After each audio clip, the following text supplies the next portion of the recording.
நான் சொன்னதுதான் நடந்தது. நீங்க சொன்னது நடந்தது. அப்படித்தான். நான் சொன்னது நடந்தது.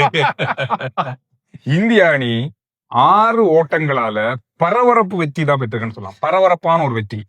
இந்த மேட்ச் தொடங்குறதுக்கு முதல்ல நாங்க 2 பேரும் என்ன சொன்னோம்? இந்தியா வெல்லும் தானே சொன்னோம். இந்தியா வெல்லும்னு சொன்னோம். இந்தியா வென்றிருக்கு. இன்றைய காலையில சொன்னதெல்லாம் மறந்துடுறேன். அதாவது இந்தியா வந்து அதிக குறைஞ்ச ஓட்டத்துல வெற்றி பெற்ற முதலாவது போட்டி.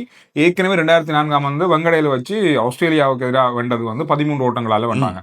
அந்த வித்தியாசத்துல பண்ணாங்க. இதான் ஆக குறைஞ்ச ஓட்ட எண்ணிக்கையை வைத்துக்கொண்டு இந்தியா வென்ற முதல் டெஸ்ட் போட்டியா இது இருக்கு. அந்த அளவுக்கு பரபரப்பு.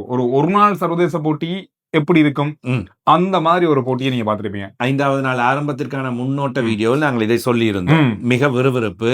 கடைசி நேரத்தில் விக்கெட்டுகள் வீழ்த்தப்படுகின்றன என்று இந்த குமார் தர்மசேனவை எல்லாம் திட்டினாங்க தான் இன்றைக்கு தூக்கி வச்சு கொண்டாடுவாங்க. அவர் கொடுத்த அந்த எல்பி இந்த ரிவ்யூ எடுத்தாங்க. இங்கிலாந்து எடுத்தாங்க. அம்பையர் டிசிஷன்ன்றதுனால அம்பையர் ஸ்கோர்ன்றதுனால அது சார்பா போச்சுது. அப்ப இனிமே இந்தியாவிலிருந்து குமார் தர்மசேனத்தை நிப்பாட்டத்தை நீங்க நிறுத்திடணும். இந்த போட்டியில நாங்க இந்த கடைசியா போட்ட வீடியோல முகமது சிராஜ் பத்தி சொல்லியிருந்தோம். அந்த கேட்ச் பின்னுக்கு போயிட்டு அந்த பவுண்டரிகளை தாண்டினது கொஞ்சம் ஒரு பரபரப்பையும், அதுக்கு பிறகு இந்த இங்கிலாந்து அணியோட ஓட்ட எண்ணிக்கை அதிகரிக்கப்பட்டது பற்றியும் பரபரப்பா விமர்சனங்கள் இருந்த நிலையில இன்று போட்டி ஆரம்பிக்கப்பட்டதுல இருந்து வெறித்தனமா பந்து வீசி விக்கெட்டுகளை சரித்ததும் முகமது சிராஜ் தான். இதுதான் இங்க இருக்கிற ஒரு பெரிய அளவான விஷயமா இருந்துச்சு. ஆரம்பத்திலிருந்தே பெரிய அளவான ஒரு பயமுறுத்தலையும், அதாவது இங்கிலாந்து அணியை திணற வச்சவர் அப்படின்னு சொல்லலாம். நேற்றைய தினமும் 4வது நாளில் நான் சொன்னேன், அவருடைய பந்து வீச்சு ஸ்விங் ஆகின்றது. பந்து வீச்சுக்கு கணிக்க முடியாமல் துடுப்பாட்ட வீரர்கள் தடுமாறி கொண்டிருந்தார்கள். அந்த நம்பிக்கையில் தான் எனக்கு இந்தியா வெற்றி பெறும் என்பதை கொஞ்சம் சொல்லக்கூடியதாக இருந்தது. பந்து வீச்சாளர்கள் மிக அபாரமாக பந்து வீசி கொண்டிருந்தார்கள். அதே போன்று இன்றைய தினம் முகமது சிராஜ் பந்து வீசி அந்த டெக்னிக், உண்மையிலே இந்த டெக்னிக்கா பந்து வீசுறது அது எல்லாமே நாங்க பும்ரா விட்டு தானே பார்த்தோம். எப்பவுமே இந்த பும்ரான்னு ஜஸ்பிரீத் பும்ரா விக்கெட்டுகளை எடுக்கும் போது அவர் பும்ராவுக்குள் சிராஜ் மறைந்து கொண்டே இருந்தார். இந்த முறை பும்ரா இல்லாமல் சிராஜ் செய்து காட்டுகின்ற பொழுதுதான் சிராஜால் இந்த அளவு ஏழுமா அந்த ஸ்விங்க பந்து வீசி வெளியே வீசுவது, அதன் பின்னர் கால்களையும் விக்கெட்டையும் குறிவைத்து எல்பிக்கு வீசுவது. சில பேர் சொல்லுவாங்க தானே, ஒருத்தர் இல்லாட்டி தான் அவருடைய அருமை தெரியும். ஆனா இப்ப ஒருத்தர் இல்ல, ஆனா அதை விட நல்ல ஒருத்தர் இப்ப தெரிஞ்சிருக்காரு இந்திய அணிக்கு. அவரை பெர்மனண்டா வெளியே அனுப்ப போறேன்னு இன்னைக்கு கதை இருக்குது. ஆமா, விளையாடுறதா இருந்தா 5 மேட்சும் விளையாடுறதுக்கு நீங்க ஃபிட் மட்டும்தான் டீம்ல, இல்லாட்டி நீங்க வெளியே. அது உண்மைதானே, சரிதானே. அதுதான் சரியான முடிவா இருக்கும். இந்த போட்டியை பொறுத்தவரையில இந்த போட்டியில பல சாதனைகள், பல முக்கியமான கிட்டத்தட்ட 70-80 வருஷங்களுக்கு முன்பு செய்யப்பட்ட பல சாதனைகளை முறியடிச்ச ஒரு டெஸ்ட் தொடரா இந்த தொடர் வந்து அமைஞ்சிருக்கு. எனவே அந்த தொடர் பற்றி நாங்கள் எல்லா விஷயங்களையும் உங்களோட கதைக்க போகின்றோம். இதேவேளை சந்துரு, ஒரு கட்டத்தில் 3 விக்கெட்டுக்கு 300 ஓட்டங்கள் இங்கிலாந்து நிலை, 301 ஓட்டங்களுக்கு 4 விக்கெட்டுகள். அதுக்கு பிறகு தொடங்கியது இந்தியாவின் விஸ்வரூபம். எனவே 301 4வது விக்கெட் வீழ தொடங்கியது. 367 போய் முடிந்தது. 63 ஓட்டங்களுக்கு 7 விக்கெட்டுகள் இழந்தார்கள். நாங்கள் தொடர் பற்றி பார்க்க செல்வதற்கு முதலில் ஓரளவு ஸ்கோரை மீண்டும் ஒரு தடவை புதிதாக பார்க்கின்றவர்களுக்கு ஞாபகப்படுத்துகின்றோம். என்னடா இது நடந்ததுன்னு கிணவே தெரியாமலும் இருப்பீங்க. அப்பா இப்படி எல்லாம் நடந்திருக்கா அந்த போட்டிகள்ல, டெஸ்ட் போட்டி அப்படின்றது. 224 ஓட்டங்களை பெற்றுக்கொண்டது இந்திய அணி முதல் இன்னிங்ஸில். 247 ஓட்டங்களை பெற்றுக்கொண்டது இங்கிலாந்து அணி முதல் இன்னிங்ஸில். இந்திய அணி 2வது இன்னிங்ஸில் 396 ஓட்டங்களை பெற்றதன் மூலமாக 374 ஓட்டங்கள் வெற்றி இலக்கு நிர்ணயிக்கப்பட்டது. 367 ஓட்டங்களைத்தான் பெற்றுக்கொண்டது இந்த போட்டியில் இங்கிலாந்து அணி தங்களுடைய 2வது இன்னிங்ஸில். இதில் துடுப்பாட்டத்தில் கவனிக்க வேண்டியவர்களாக சதம் அடித்தவர்கள் இருக்கின்றவர்களில் ஜெய்ஸ்வால் 118 ஓட்டங்களை பெற்றுக் கொடுத்திருந்தார். ஜோ ரூட் 105 ஓட்டங்களை பெற்றிருந்தார். ஹாரி புரூக் 111 ஓட்டங்களை பெற்றுக் கொடுத்திருந்தார். ஹாரி புரூக் தான் இந்த போட்டி தொடர் நாயகன் விருதினை வெற்றி பெற்றிருக்கின்றார். ஓகே, அவர் கொடுக்க வேண்டியதுதான். இன்னொரு விஷயம், நீங்க 300 அப்படின்றது எனக்கு காதுல கேட்டுச்சு. இந்த 300 அப்படின்றது கிட்டத்தட்ட இந்த 5 போட்டிகள் கொண்ட தொடர்ல வந்து 14 முறை 300 ஓட்டங்களை தாண்டி இருக்காங்க 2 அணிகள் மாறி மாறி. மொத்தமாக 20 தடவைகள் துடுப்பாடி இருப்பார். அதுல 16 முறை 300 ஓட்டங்களை தாண்டி இருக்காங்க. இது வந்து 1928ஆம் ஆண்டு நடந்த போட்டியினுடைய சாதனையே முறியடிச்சிருக்காங்க. எல்லாமே கிட்டத்தட்ட பெரிய அளவான ஓட்ட எண்ணிக்கையை பெற்ற ஒரு போட்டியாகவே இருந்தது. இந்த துடுப்பாட்டம் அப்படின்றது எல்லாருக்குமே கை கொடுத்திருக்கு. இந்திய அணிக்கும் தான், இங்கிலாந்து அணிக்கும் தான். இதன் காரணமாக தான் இன்று பந்து வீச்சில் சிறப்பாக விளையாடிய முகமது சிராஜுக்கு மேன் ஆஃப் த மேட்ச் போட்டியின் நாயகன் கொடுக்கப்பட்டது. சுப்மன் கில்லுக்கும் சேர்த்தே கொடுத்திருக்காங்க. அது என்னதுக்குன்னு தெரியல, நல்ல கேப்டன்ன்றதுக்காக அல்லது போட்டியின் போக்கை மாற்றினார்ன்றதுக்காக அவரையும் கொடுத்திருக்காங்க. அதுல ஒரு விஷயம் பேசப்பட்டது என்னன்னா, சுமன் கில் நினைச்சிருந்தா, சுமன் கில்லுடைய அனுபவம் கொஞ்சம் அதிகமா இருந்திருந்தால் போன போட்டியில கூட இந்திய அணி வெல்றதுக்கு வாய்ப்புகள் இருந்திருக்கும்னு சொல்லப்படுது. அவர் எடுத்த சில முடிவுகள் இந்திய அணியினுடைய தோல்வியை 2 தடவை பறித்தது இந்த தொடரில் அப்படின்னு சொல்லப்படுது. அதே மாதிரி இன்றைய இந்த நெருக்கடியான சூழ்நிலைக்கு சென்றிருக்க தேவையில்லை அப்படின்னு முன்னுக்கே போயிருக்கலாம். அதே போன்று முக்கியமான ஒரு போட்டியில் அவருடைய துடுப்பாட்டம் இன்னும் கொஞ்சம் கை கொடுத்திருக்கலாம், மற்ற வீரர்களை பாவித்திருக்கலாம். சரி, ஒட்டுமொத்தமாக இந்த போட்டியில் 2-2 என்ற சமநிலை முடிவு வந்தது. 2021 அந்த கிரவுண்டுக்கு ஆக்கலையே இல்லாம விடாம வச்சு விளையாடினாங்க. அந்த காலத்துல நடந்த சீரீஸ்லயும் 2-2 தடவை இந்திய அணி 2-2 சமநிலையில் இங்கிலாந்தில் முடிவடைந்திருக்கின்றது. இந்த 2க்கு நடுவில் ஒரு தடவை இங்கிலாந்து இந்தியாவுக்கு வந்தது. அதன் பொழுது இந்தியா 4-1 என்று வெற்றி பெற்று அவங்க வீட்டுல வச்சு அடிக்க வெளியே போய் அடிக்கிறாங்க. வெளியே போய் அடிக்க வலிக்கிட்டாங்க. முந்தி வெளியே போனா இங்கிலாந்துல எல்லாம் டெஸ்ட் மேட்ச் இந்தியா விளையாடினா 3 நாள், 2 நாள். ஆனா இது முழுமையா எல்லா நாளும் 5 நாட்களும் தொடர்ந்து விளையாடிருக்காங்க. 5 டெஸ்ட் போட்டிகளும் 25 நாட்களும் விளையாடப்பட்டிருக்கின்றன. இதுவும் சிறப்பான முறையில் பார்க்கப்பட்டிருக்கின்றது. இந்த அளவு விறுவிறுப்பு பரபரப்பு டெஸ்ட் போட்டிகளில் இருக்கின்றது என்பதை மீண்டும் மீண்டும் வெளிக்காட்டிக் கொண்டிருக்கின்றார்கள். ஓட்டங்கள் பெறப்பட்டிருக்கின்றன. சிராஜை பற்றி நீங்க சொன்னதில் இந்த தொடரில் கூடுதலான விக்கெட்டுகளை கைப்பற்றியிருக்கிறார். 23 விக்கெட்டுகளை கைப்பற்றி இப்பொழுது அவர் பேசப்படக்கூடியவராகவும் இருக்கின்றார். சந்திரன் அது மாத்திரம் இல்லாமல் இந்த 10 இன்னிங்ஸ்லயும் மனுஷன் போல் பண்ணி இருக்கு. இந்த தொடர்லயே கூடுதலான ஓவர்களை பந்து வீசியவர் அவர்தான். இதுவும் பார்க்க 21 சதங்கள் தனி சதங்கள் பெறப்பட்டிருக்கு. அதுல 50 தனிநபர் ஓட்டங்கள் பெறப்பட்டிருக்கு. 50 சதங்கள் 50 பெறப்பட்டு. இது அவ்வளவு இலவு இல்லை. ஒரு போட்டி ஒரு தொடர்ல இவ்வளவு 2 பக்கம் மாறி மாறி மாறி மாறி நம்ம பாசத்துல வெளுவலன்னு வெளுக்கிறது. அதே மாதிரி விக்கெட்டுகளும் வீழ்ந்துதான் இருக்கின்றன. இப்ப இந்த போட்டியில் சகல விக்கெட்டுகளும் வீழ்த்தப்பட்டிருக்கின்றன. 4 இன்னிங்ஸிலும் 40 விக்கெட்டுகளும் வீழ்த்தப்பட்டிருக்கின்றன.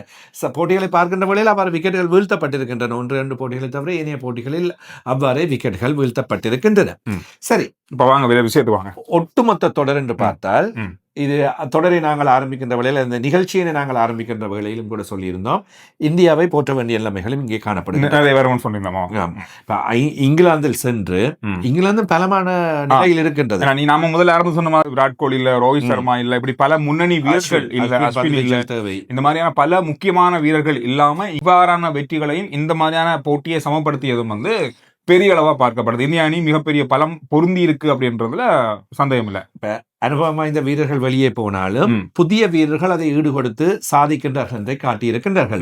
என்னை பொறுத்தவரையில் இந்த தொடர் இந்தியாவுக்கு நல்ல தொடர் என்று சொன்னாலும் புதியவர்களுக்கு இந்த தொடர் நல்லதாக அமையவில்லை. என்றால் இதில் ஏற்கனவே ஜாய்ஸ்வால் இங்கிலாந்தில் ஓட்டங்களை பெற்றவர், நல்ல முறையில் விளையாடி கொண்டிருக்கின்றார். லோகேஷ் ராகுல் 50 போட்டிகளுக்கு மேலே விளையாடியவர், அவர் ஓட்டங்களை பெற்றிருக்கின்றார். ரவீந்தர் ஜடேஜா இப்பொழுது அவர்தான் இந்திய அணியின் சிரேஷ்ட வீரர், அவர்தான் ஓட்டங்களை பெற்றிருக்கின்றார். எனவே புதிதாக இடம் கொடுத்த சாய் சுதர்ஷன் போதிய அளவு பிரகாசிக்கவில்லை. கருண் நாயருக்கு வாய்ப்பு கொடுக்கப்பட்டது, அவர் போதிய அளவில் பிரகாசிக்கவில்லை. எனவே துடுப்பாட்டத்தில் அந்த 2 இடங்களும் பிரச்சனையாக இருக்கின்றன. ரிஷப் பாண்ட் ஓட்டங்களை பெற்றவர், எனவே அவரும் நல்ல முறையில் உபாதை காரணமாகத்தான் வெளியே சென்றார். பந்துவீச்சு வருகின்ற வேளையில் சிராஜ் தொடர்ச்சியாக விளையாடி வருகின்றவர், தன்னை நிரூபித்து காட்டியிருக்கின்றார். பிரசித் கிருஷ்ணா 3 போட்டிகளில் 14 விக்கெட்டுகளை கைப்பற்றி நானும் இருக்கின்றேன் என்பதை காட்டியிருக்கின்றார். அதே போன்று ஆகாஷ் தீப் பேச வைத்திருக்கின்றார், துடுப்படுத்தாடக்கூடியவராக காட்டியிருக்கின்றார். புதியவர்களில் உண்மையில் நிரூபித்து காட்டியவர் நம்ம பையன் வாஷிங்டன் சுந்தர், அவர் மட்டும்தான் தமிழண்டா இருக்கண்டான்னு காட்டியிருக்கிறார். அவர் அடித்துக்கொண்ட சதம், துடுப்படுத்தாடிய விதம், பந்து வீசுகின்ற விதம் என்பன வாஷிங்டன் சுந்தருக்கு இந்திய அணியில் எதிர்காலத்தில் நிரந்தர இடம் இருக்கின்றது. நிச்சயமா இருக்கு. அந்த அளவுக்கு அவருடைய இந்த போட்டிகள்ல பல இடங்கள்ல அன்னைக்கு தேவையான நேரங்கள்ல விளையாடி கொடுத்திருக்காரு. இது ஒரு முக்கியமான விஷயம். ஆனா புதுசா வந்த நேரம் என கதைக்க விஷயங்கள் கனகாலத்துல இல்லை என்றபடியே ஒரு விஷயத்த சொல்றேன். அஸ்வின் வெளியே போனார் தானே, தானே தான் விலகி போனார். அஸ்வின் வெளியே போனதுக்கு காரணம் இதுதான். இதை கன பேர் கதைப்பதில்லை. அஸ்வினால் நான் எனக்கு தெரிந்த அளவில் கதைக்க முடியாது. சொன்னால் இது தெரியும் தானே, இந்தியாவில் அது சர்ச்சைகளாக வெடிக்கும். பொதுவாக இந்தியாவில் ஒரு சிஸ்டம் இருக்கின்றது. ஒரு தமிழக வீரர் தான் நிரந்தர இடம் இருக்கும். 2 பேர் கஷ்டமா இருக்கும். 2 பேர் கஷ்டமாக இருக்கும். அஸ்வின் இருக்கின்ற வேளையில் இன்னொரு தமிழக வீரர் கொண்டு வரது உள்ளே வர வேண்டுமாக இருந்தால் அஸ்வின், வாஷிங்டன் சுந்தர் 2 பேரையும் எடுத்தால் 2 பேரும் ஆஃப் ஸ்பின்னர்ஸ், சகலதுறை வீரர்கள். அஸ்வின் இருக்கின்ற நிலையில் வாஷிங்டன் சுந்தர் உள்ளே வருவது கொஞ்சம் கஷ்டம். கடினமான விஷயம். இன்னொருவரை முயற்சிப்பார்கள். எனவே அந்த இடத்தை டார்கெட் அஸ்வின் தானாக விலகி தான் அந்த இடத்தை கொடுக்க வேண்டும். எனவே அஸ்வின் உள்ளே வாஷிங்டன் சுந்தரை சரியான இடத்தில் கொண்டு வந்து பிக்ஸ் பண்ணி கொடுத்து விட்டு இனி நீ பாத்துக்கோ, ரைட், அதை செய்துட்டு போயிருக்கிறார். இப்ப இலங்கையில் இருந்து நாங்கள் இதை பேசுவதனால் கிரிக்கெட் விஷயங்களையும் கிரிக்கெட்டுக்குள் உள்ள அரசியல்கள் பற்றி நாங்கள் நிறைய இருக்கு. அரசியலும் இருக்கு, விளையாடுற வீரர்களுக்கு இடையிலும் இருக்கின்றது. அது இல்லாமல் இல்லை. அஸ்வின் வந்து விடல அப்படின்னு சொன்னா அவர் விளையாடி இருக்கிறதுக்கு வாய்ப்பு நிறைய இருக்கு. அஸ்வின் விளையாடி இருக்கலாம். அஸ்வின் விளையாடி இருந்தா சில வேளைகளை இந்த மேட்ச்ல அஸ்வின் வெளியால வச்சுக்கொண்டே விளையாடி இருப்பாங்க. அப்படி ஒன்றும் இல்லாம வர்றது நம்ம பார்க்க அவர் விட்டு கொடுத்தது சரியா இப்ப ஒர்க் அவுட் ஆகுது. நீங்க எத்தனை பேரை நோட் பண்ணீங்கன்னு தெரியாது. எனவே இதை கவனித்து பாருங்கள். இதை பற்றி உங்களுடைய கமெண்ட்ஸை நாங்கள் எதிர்பார்க்கிறோம். சொல்லுங்க. இந்த போட்டிகள் வந்து பரபரப்பா நீங்க எப்படி பாத்தீங்கன்னு தெரியாது. ஆனா நாங்க இந்த போட்டி ஆரம்பிக்கும் போது ஒரு டெஸ்ட் போட்டி தானே, நாங்க ஒரு புதுசா ஒரு யூடியூப் சேனல் ஆரம்பிச்சிருக்கோம். சரி, டெஸ்ட் போட்டியை நாங்க தொடர்ச்சியா இந்த போட்டிகள் வரும் 10 நாள் தொடர்ச்சியா செய்வோம் அப்படின்ற ஒரு எண்ணத்துல நாங்க ஆரம்பிச்சோம். ஆனா இது நாங்க எதிர்பார்த்ததை விட வேற மாதிரி இந்த போட்டி வந்து முடிஞ்சிருக்கு. போட்டிகள் செல்கின்ற அந்த விறுவிறுப்பு, அதே போன்று அந்த விறுவிறுப்பின் காரணமாக தகவல்களை உங்களுக்கு தர வேண்டும் என்ற பரபரப்புகளுக்குள் இப்ப நிறைய கிரிக்கெட் செய்திகளை படிக்க வேண்டிய நிலை நான் தள்ளப்பட்டிருக்கேன். தேடி ஓடி ஓடி ஓடி இதுல முக்கியமானது என்னன்னா நாங்கள் கிட்டத்தட்ட அதுக்குள்ளே இருக்கிறார். இப்ப வெளியே இருக்கிறார். ஓகேன்றதுக்கு பிறகு பார்த்தா இப்ப என்ன விட வேகமா ஓட தொடங்கிட்டார். நான் இன்னும் கொஞ்சம் ஓடணும் நிலைமை வந்துட்டது. கில் தொடர்பில் எனக்கு அணித்தலைமை பொறுப்பில் இன்னும் விமர்சனங்கள் இருக்கு. நமக்கு உங்களுக்கு மட்டும் இல்ல, எனக்கு இருக்கு, பல பேருக்கு இருக்கு. இல்ல அது ஆரம்பம், உண்மையில் ஆரம்பம். முதலாவது தொடர் அணித்தலைவராக எடுத்திருக்கின்றார். எடுப்பிலேயே போய் டொப்பில் வையுங்கள் என்று சொன்னால் அது எங்கள் முட்டாள்தனமாகவும் இருக்கு. எனவே அந்த விமர்சனங்கள் அல்லது நாங்கள் சொல்கின்ற இந்த விடயங்களை அவர் கிரிக்கெட் அனுபவஸ்தர்களிடமிருந்து பெற்றுக்கொள்வார் என்று நம்புகிறேன். எனவே அவற்றிலிருந்து அவற்றை திருத்திக் கொண்டு நல்ல ஒரு அணியாக வந்தால் நல்லதொரு தலைவராக அவர் செல்ல கூடியதாகவும் இருக்கும். இதேவேளை சுனில் கவாஸ்கர், அவர் இந்தியாவின் எப்பொழுதுமே ஒரு லெஜெண்ட். நேற்றைய தினம் அவருடைய சாதனையை முறியடித்ததுக்காக தொப்பி ஒன்றை பெருசாக கையெழுத்து போட்டு பரிசு கொடுத்திருக்கிறார். கில்லுக்கு எடுத்துக்கோ, என்னுடைய சாதனை முறை. அவங்களோட பார்வையில் பார்க்கும்போது சுமன் கில்லுடைய ஆரம்ப விஷயம் அப்படின்றது ஓகே தான். இந்த பெரிய ஒரு அணியை ஒரு புதிய தலைவரா முதல் தடவையா கொண்டு நடத்துறது அப்படின்றது அவ்வளவு இலகு இல்ல. நானே எதிர்பார்த்தேன். போறாங்க புது டீம், கோலி எல்லாம் நிப்பாடிட்டு போறாங்க. ரோஹித் சர்மா நிப்பாட்டினதுல எனக்கு பரவாயில்லைன்றது இருந்தது. கோலி இல்லாம போறாங்க, ஒரு அனுபவம் வாய்ந்த முக்கியமான வீரர் இல்லாமல் எவ்வாறு இங்கிலாந்தில் ஈடு கொடுக்க போறாங்க என்ற ஒரு யோசனை இருந்தது. ஆனா அதெல்லாம் தேவையில்லை. அதே போல இங்கிலாந்து அணி யோரூட்டினுடைய துடுப்பாட்டம், இந்த சதங்கள் அடுத்தடுத்து பெற்ற சதங்கள் அப்படின்றதும் கூட இங்கிலாந்து அணிக்கு மிகப்பெரிய ஒரு பலமா இந்த தொடரில் அமைஞ்சிருக்கு. அவருடைய துடுப்பாட்டமா இருக்கட்டும், அவருடைய இந்த அணிக்கு கொடுத்த இந்த இடமா இருக்கட்டும், பெரிய அளவாரு 16 சதங்களை இந்த தொடரில் அவர் பெற்று கொடுத்துருக்காரு. அந்த அளவுக்கு மிகப்பெரிய அளவா துடுப்படுத்தாடி இங்கிலாந்து அணியை பெரிய பலம் வாய்ந்த இந்தியாவுக்கு எதிராக போராடக்கூடிய அளவுல, அதாவது 2 அணி இன்றைக்கு இப்ப இந்த போட்டியில இந்த ஓவர்ல முடியுமா அந்த ஓவர்ல முடியுமான்ற பரபரப்பை கொண்டு வந்ததுக்கும் இங்கிலாந்து அணியினுடைய வீரர்களுடைய துடுப்பாட்டமும் மிகப்பெரிய காரணம். முக்கியமா இங்கிலாந்திலிருந்து இப்படியான டெஸ்ட் போட்டிகளில் அதிரடியாக துடுப்படுத்தாடுகின்றார்களா என்றது பார்க்க வேண்டியிருக்கு. இந்த அதிரடி ஆரம்பித்து வச்சவங்க நம்மாக்கள் 2 பேர். ஒன்று சனஜய சூரிய ஸ்ரீலங்காவில, இன்னொருவர் வீரேந்திர செவாக் இந்தியாவில். இதுக்கு பிறகுதான் டெஸ்ட் மேட்சிலையும் இப்படி அடித்தாட வேண்டும் என்கின்றது ஒன்று போனது. அதை ஆஸ்திரேலியா பிடித்துக் கொண்டது. ஆடம் கில்கிறிஸ்ட், டேவிட் வார்னர் போன்றவர்கள் வரும்போது அதிரடியாக துடுப்படுத்தாடினார்கள். இங்கிலாந்து வரவே மாட்டோம், அப்படியே நின்றுட்டே இருப்போம், சில நேரம் தூங்கியும் விட்டுரும். ரைட், நீங்க சொல்லுங்க, இந்த போட்டிகள் பற்றி என்ன நினைக்கிறீங்க? எந்த மாதிரியான எண்ணங்களை நீங்க முதல்ல நினைச்சிருந்தீங்க, எப்படி போய் முடிஞ்சிருக்கு, நீங்க நினைச்ச மாதிரி நடந்திருக்கா அப்படின்றதெல்லாம் கருத்துக்களை சொல்லுங்க. இந்த தொடர் பற்றிய முழுமையான காணொலிகளை நாங்கள் உங்களுக்கு முடிஞ்ச வரை தந்திருக்கோம். வேற ஏதாவது நீங்க இதுல எதிர்பார்க்குறீங்களா? அடுத்து வரப்போற போட்டியில அடுத்து நீங்க எதை பற்றி எதிர்பார்க்குறீங்க அப்படின்றதையும் கருத்துக்களை சொல்லுங்க. எனவே இந்திய இங்கிலாந்து தொடர் நிறைவுக்கு வந்திருக்கின்றது. இனி நாங்கள் கொஞ்சம் அடுத்ததாக இலங்கையிலும் போட்டிகள் ஆரம்பமாக இருக்கின்றன.